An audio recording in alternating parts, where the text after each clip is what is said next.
하나님의 백성이 요시야의 아들 여호아스를 세워 그의 아버지를 대신하여 예루살렘에서 왕으로 삼으니 여호아스가 왕위에 오를 때 나이가 23세더라. 그가 예루살렘에서 다스린 지 석 달에 애굽 왕이 예루살렘에서 그의 왕위를 폐하고 또 그 나라에 은 100달란트와 금 1달란트를 불금으로 내게 하며 애굽 왕 느고가 또 그의 형제 엘리야김을 세워 유다와 예루살렘 왕으로 삼고 그의 이름을 고쳐 여호야김이라 하고 그의 형제 여호아스를 애굽으로 잡아갔더라. 여호야김이 왕위에 오를 때 나이가 25세라 예루살렘에서 11년 동안 다스리며 그의 하나님 여호와 보시기에 악을 행하였더라. 바벨론 왕 느부갓네살이 올라와서 그를 치고 그를 쇠사슬로 결박하여 바벨론으로 잡아가고 느부갓네살이 또 여호와의 전 기구들을 바벨론으로 가져다가 바벨론에 있는 자기 신당에 두었더라. 여호야김의 남은 사적과 그가 행한 모든 가증한 일들과 그에게 발견된 악행이 이스라엘과 유다 열왕기에 기록되니라. 그의 아들 여호야긴이 대신하여 왕이 되니라. 여호야긴이 왕위에 오를 때 나이가 8세라 예루살렘에서 석 달 열흘 동안 다스리며 여호와 보시기에 악을 행하였더라. 그 해에 느부갓네살 왕이 사람을 보내어 여호야긴을 바벨론으로 잡아가고 여호와의 전에 귀한 그릇들도 함께 가져가고 그의 숙부 시드기야를 세워 유다와 예루살렘 왕으로 삼았더라. 시드기야가 왕위에 오를 때 나이가 21세라 예루살렘에서 11년 동안 다스리며 그의 하나님 여호와 보시기에 악을 행하고 선지자 에레미야가 여호와의 말씀으로 일러도 그 앞에서 겸손하지 아니하였으며 또한 느부갓네살 왕이 그를 그의 하나님을 가리켜 맹세하게 하였으나 그가 왕을 배반하고 목을 곧게 하며 마음을 완악하게 하여 이스라엘 하나님 여호와께로 돌아오지 아니하였고 모든 제사장들의 우두머리들과 백성도 크게 범죄하여 이방 모든 가증한 일을 따라서 여호와께서 예루살렘에 거룩하게 두신 그의 전을 더럽게 하였으며 그 조상들의 하나님 여호와께서 그의 백성과 그 거하시는 곳을 아끼사 부지런히 그의 사신들을 그 백성에게 보내어 이루셨으나 그의 백성이 하나님의 사신들을 비웃고 그의 말씀을 멸시하며 그의 선지자를 욕하여 여호와의 진노를 그의 백성에게 미치게 하여 회복할 수 없게 하였으므로 하나님이 글세어 왕의 손에 그들을 다 넘기심에 그가 와서 그들의 성전에서 칼로 청년들을 죽이며 청년 남녀와 노인과 병약한 사람을 긍휼히 여기지 아니하였으며 또 하나님의 전에 대소 그릇들과 여호와의 전의 보물과 왕과 방백들의 보물을 다 바벨론으로 가져가고 또 하나님의 손을 불사르며 예루살렘 성벽을 헐며 그들의 모든 둥실을 불사르며 그들의 모든 귀한 그릇들을 부수고 칼에서 살아남은 자를 그가 바벨론으로 사로잡아가매 무리가 거기서 갈대아 왕과 그의 자손의 노예가 되어 바사국이 통치할 때까지 이르니라. 이에 습기가 후퇴하여 땅이 안식년을 누린같이 안식하여 70년을 지냈으니 여호와께서 예레미야의 입으로 하신 말씀이 이루어졌더라. 바사의 고레스 왕 원년에 여호와께서 에레미야의 입으로 하신 말씀을 이루시려고 여호와께서 바사의 고레스 왕의 마음을 감동시키시네 그가 온 나라에 공포도 하고 조소도 내려 이르되 제목입니다. 바사 왕 고레스가 이같이 말하노니 하늘에 신 여호와께서 세상 만국을 내게 주셨고 나에게 명령하여 유다 예루살렘의 성전을 건축하라 하셨나니 너희 중에 그 백성된 자는 다 올라갈지어다. 너희 하나님 여호와께서 함께 하시기를 원하노라 하였더라. 아멘. 오늘 본문은 유다 왕국의 열강과 회복에 관한 말씀입니다. 요시야 왕이 죽은 후 남유다 왕국은 애굽과 바벨론 이 두 강대국의 틈바구니 속에서 격동의 시기를 보내게 됩니다. 이때 4명의 왕이 죽어가는데 먼저 요시야의 아들 여호아하스가 왕 위에 오릅니다. 그는 23세에 왕 위에 올랐는데 친바벨론 정책을 폈습니다. 이에 애굽왕 바로는 그를 폐위시켜버리고 유다에 은 100달란트와 금 1달란트의 불금을 부과합니다. 그리고 그의 형제 엘리야김을 왕으로 세우고 이름을 여호야김으로 고칩니다. 그리고 나서 이전의 왕이었던 여호아하스는 애굽으로 잡아가 버립니다. 애굽에 의해 새로 왕위에 오른 여호야김은 25세에 왕위에 올라서 11년간 다스립니다. 그는 여호와 앞에 악행을 행하면서 친애굽 정책을 폈습니다. 그러나 애굽이 바벨론 제국에게 밀리게 되고 바벨론 왕 느부갓네살이 유다를 침략해서 그를 사슬로 돌박에 바벨론으로 끌고 가버립니다. 이때 여호와의 성전 기구들도 함께 가져가 바벨론의 신당에 둡니다. 여호야김 후에는 여호야김의 아들 여호야긴이 왕이 됩니다. 그는 8살이 왕위에 올라 석 달 열흘 동안 다스리는데 그 역시 여호와 보시기에 악을 행합니다.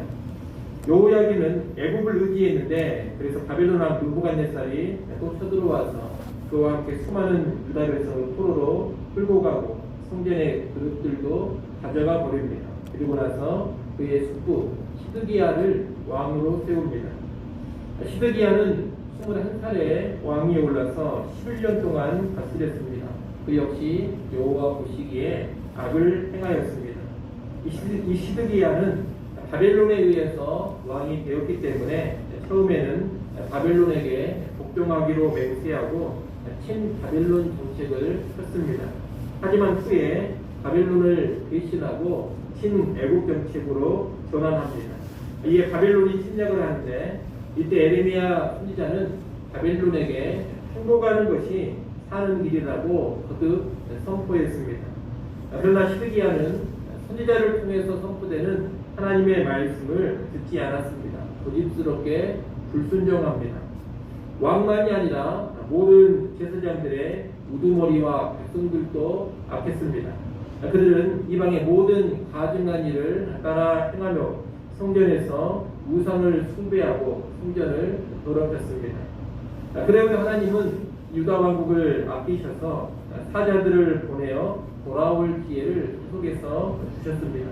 오늘 본문 15절 말씀을 한번 읽어보십시오. 15절 말씀 있습니다. 그 조상들의 하나님 여호와께서 그의 백성과 그 거하시는 곳을 아끼사 부지런히 그의 사신들을 그 백성에게 보내어 이르셨으나 아멘.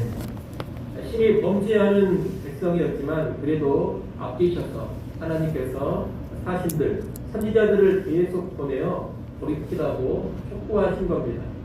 그러나 백성들은 아주 완악하게 반응합니다. 16절에 보면 그들은 하나님이 사신으로 보내신 선지자들을 비웃고 하나님의 말씀을 멸시하며 선지자들을 욕했다고 합니다. 돌이키기는커녕 선지자들과 말씀을 조롱하며 욕하고 멸시한 것입니다.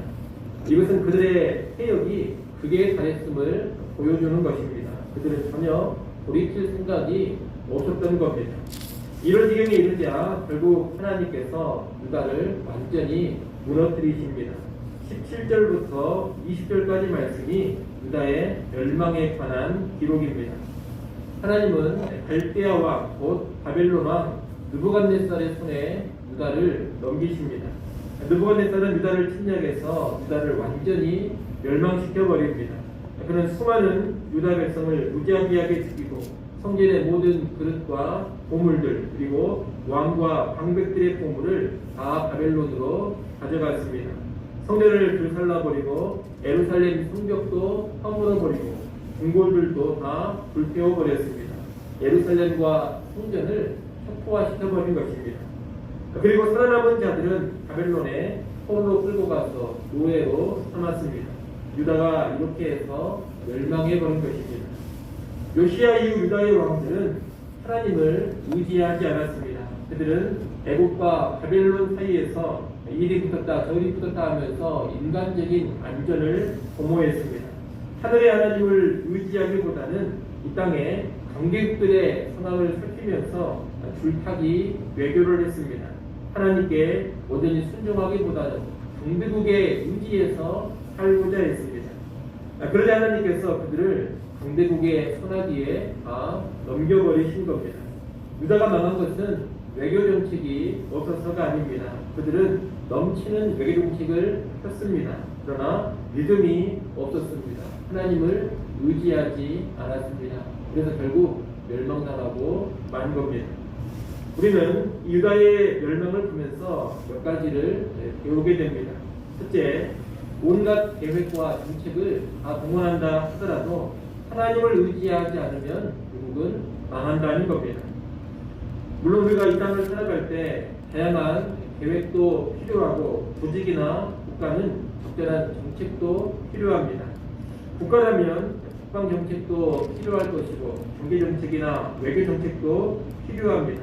한 개인과 교회, 국가에 있어서 이런 다양한 계획과 정책이 필요하다는 겁니다. 하지만 그 모든 것이 하나님을 의지하는 가운데 이루어져야 합니다. 하나님을 무시하고 말씀을 멸시하면 그 어떤 계획과 정책을 펼친다 하더라도 결국에는 망하게 됩니다. 이를 알고 우리는 언제나 하나님을 의지하고 말씀에 순종하는 가운데 계획과 정책을 펴나갈 수 있어야 되겠습니다. 그럴 때 살고 그럴 때 평안하게 될 것입니다. 둘째, 말씀 앞에 돌이키지 않으면 망한다는 겁니다. 하나님께서 범죄하고 있는 이 유다를 바로 심판하고 바로 멸망시키지 않았습니다. 우리 하나님은 반드시 먼저 경고하고 책망하시고 돌이켜 살 수 있는 기회를 주십니다. 이 유다를 통해서도 하나님께서는 오래도록 참으시면서 수많은 선지자들을 보내시고 돌이키라고 촉구하셨습니다. 그러나 유다는 끝까지 고집을 피우면서 돌이키지를 않았습니다. 그래서 결국에 멸망당하고 만 겁니다. 우리는 이 또한 알고 말씀으로 경고하며 책망하실 때 돌이킬 줄 알아야 되겠습니다. 하나님이 먼저 돌이킬 수 있는 기회를 주신다 했습니다. 범죄했다고 절대로 바로 치시는 하나님이 아니십니다. 오래도록 참으시며 기다리시는 하나님이십니다. 그러니 하나님이 참고 기다리실 때 말씀으로 돌이키라고 촉구하실 때 꼭 먼저 우선이 돌이킬 수 있는 그 지혜자들이 될 수 있기를 바랍니다. 셋째, 하나님의 백성이었던 이 유다의 멸망은 하나님의 패배가 아니라는 것입니다. 유다의 멸망은 그들의 죄악에 대한 하나님의 심판입니다. 17절 말씀에 보게 되면 하나님이 갈대아 왕의 손에 그들을 다 넘기심에 이렇게 말씀하고 있습니다. 하나님께서 힘이 없어 유다가 바벨론 제국에게 멸망당한 것이 아닙니다. 죄악으로 인해서 하나님이 유다를 바벨론의 손에 넘겨버리신 겁니다. 이 사실은 21절에서도 잘 보여줍니다. 21절 말씀을 여러분이 한번 읽어보십시오. 21절 있습니다. 토지가 그리하여 땅이 양식년을 누린같이 안식하여 70년을 지냈으니 여호와께서 에르미야의 입으로 하신 말씀이 이루어졌더라. 유다의 죄악은 하나님과 사람을 향한 죄악이었고 동시에 그 땅을 향한 죄악이었습니다. 그 땅은 유다의 불순종과 탐욕으로 인해서 심히 고통을 당하며 안식을 누리지 못했습니다. 특히 율법에 따르면 7년마다 안식년을 지키면서 그 안식년에는 경작을 그치고 그 땅을 쉬게 해줘야 했습니다. 하지만 유다는 그 안식년 명령을 전혀 지키지를 않았습니다. 그래서 이제 70년의 포로 기간 동안 그 땅은 그동안 누리지 못했던 안식을 누리게 됩니다. 하나님께서 그 땅을 안식해 하신 겁니다. 땅의 안식에 관한 이 말씀도 유다의 멸망이 하나님의 뜻 가운데 이루어진 일이라는 것을 보여주는 겁니다. 여러분, 교회가 무너지고 쇠락하는 것을 보고서 하나님이 안 계신다 이렇게 생각을 하면 안 됩니다. 목회자들의 범죄로 인해서 세상에서 수치를 당하고 교회의 죄악으로 인해 교회가 손가락질을 당하는 것을 보면서 하나님이 없다 이렇게 생각해서도 안 됩니다. 하나님은 그런 것과 상관없이 변함없이 살아계시고 모든 것을 주관하고 계십니다. 하나님이 살아계시는 가운데 받아야 될 수치를 당하게 하시는 것이고 하나님이 통치하는 가운데 무너질 것을 무너뜨리고 계시는 겁니다. 하나님은 변함없이 주권자로 계신다는 겁니다. 그리고 자기의 뜻을 변함없이 이루어 가십니다. 하나님께서 버려야 한다면 우리 하나님은 자기 백성도 벌하십니다. 자기 백성을 징벌하시면서도 이루어 가실 뜻을 반드시 이루어 가십니다. 일을 하시고 기독교의 쇠락이라든가 교회의 패배를 하나님의 부재나 하나님의 패배로 여기지 않기 바랍니다. 그런 생각은 성경과 하나님에 대한 무지에서 나오는 것입니다. 기독교의 쇠락이나 교회의 패배와 상관없이 하나님은 언제나 만유의 주로 통치하고 계십니다. 여러분 그 하나님에 대한 굳건한 믿음을 가지고 살아가시기를 소원합니다. 이처럼 유다는 하나님을 의지하지 않는 불신 가운데 멸망을 당했습니다. 그 멸망은 하나님의 패배가 아닌 그들의 죄에 대한 심판이라고 바로 좀 전에 말씀을 드렸습니다. 그러나 우리가 지금 보고 있는 역대기 말씀은 멸망의 심판으로 끝나지 않습니다. 오늘 본문 마지막 부분 22절, 23절은 회복을 보여줍니다. 유다를 멸망시킨 바벨론 제국은 후에 바사 제국에 의해서 무너집니다. 하나님은 바벨론을 무너뜨린 바사의 왕 고레스를 감화시키셔서 포로로 끌려온 유다 백성의 귀환을 명령하게 하십니다. 23절에 보면 고레스는 유다의 포로들에게 유다 예루살렘으로 가서 성전을 건축하라는 명령을 내립니다. 이방왕 고레스를 통해서 포로 귀환과 성전 건축의 명령이 내려진 것입니다. 이 명령은 언약 백성이 다시 회복이 되고 성전과 제사가 다시 회복됨을 보여줍니다. 이 회복은 일찍이 예레미야 선지자를 통해서 예언되어진 것입니다. 이제 때가 되어 그 예언대로 회복이 이루어진 겁니다. 이러한 회복의 역사는 여호와 하나님께서 온 세상의 주권자이심을 분명히 보여주는 것입니다. 하나님은 이방의 왕도 주관을 하시고 역사를 주관하시면서 자기 뜻을 이루어 가시는 겁니다. 그 주권자 하나님은 자기 백성을 절대로 완전히 버리시지 않습니다. 반드시 자기 백성은 다시 살리시고 다시 회복을 시키십니다. 택하신 백성을 향한 하나님의 구원 역사는 절대로 무너지지 않는다는 겁니다. 지금도 마찬가지입니다. 택한 백성을 향한 하나님의 구원 계획은 절대로 실패하지 않습니다. 하나님의 백성은 절대로 완전히 패배하지 않고 완전히 올라가지 않습니다. 하나님의 일하심으로 그 백성들은 반드시 다시 회복되고 무너져도 다시 일어섭니다. 반드시 최후 승리를 누리게 됩니다. 재림의 날까지 하나님은 그 구원의 역사를 반드시 이루어 가실 겁니다. 우리가 이것을 확신하면서 살아야 되겠습니다. 역사의 주인 되신 하나님께서 예수 믿는 우리, 예수 믿는 교회를 반드시 책임지십니다. 그리고 반드시 구원의 완성으로 이끌어 가십니다. 이 땅을 살아가실 때 하나님을 향한 굳건한 믿음으로 살아갈 수 있기를 간절히 소원합니다. 기도하겠습니다.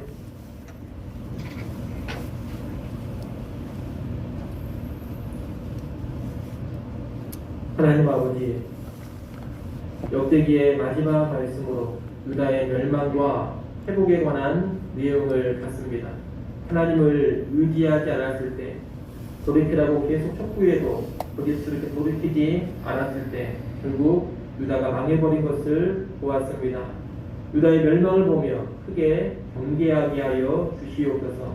언제나 하나님 의지하기를 간절히 바라보답니다. 돌이킬 기회가 있을 때 돌이킬 수 있기를 간절히 원합니다. 더불어 유다의 멸망이 하나님의 패배가 아닌 죄에 대한 심판이라는 것도 우리가 기억해 하여 주옵소서. 오늘날 기독교의 쇠락과 교회의 쇠퇴 역시 하나님의 패배가 결코 아님을 알게 하시고 하나님의 공의 가운데 하나님의 뜻이 이루어져가는 모습임을 깨닫게 하여 주옵소서.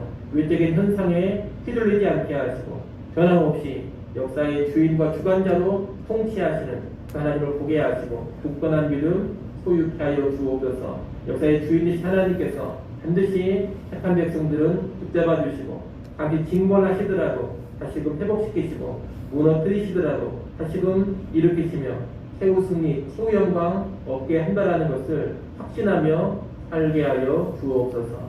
이 시간도 하나님 앞에 나와 기도할 수 해주셔서 감사합니다. 역사의 주관자가 되시고 인생의 주관자가 되시는 하나님 앞에 겸손히 엎드리기를 원합니다. 하나님의 도움과 하나님의 은혜와 긍휼을 구하오니 주님 우리를 불쌍히 여겨 주시옵소서. 귀한 주일 또 허락하셔서 감사합니다.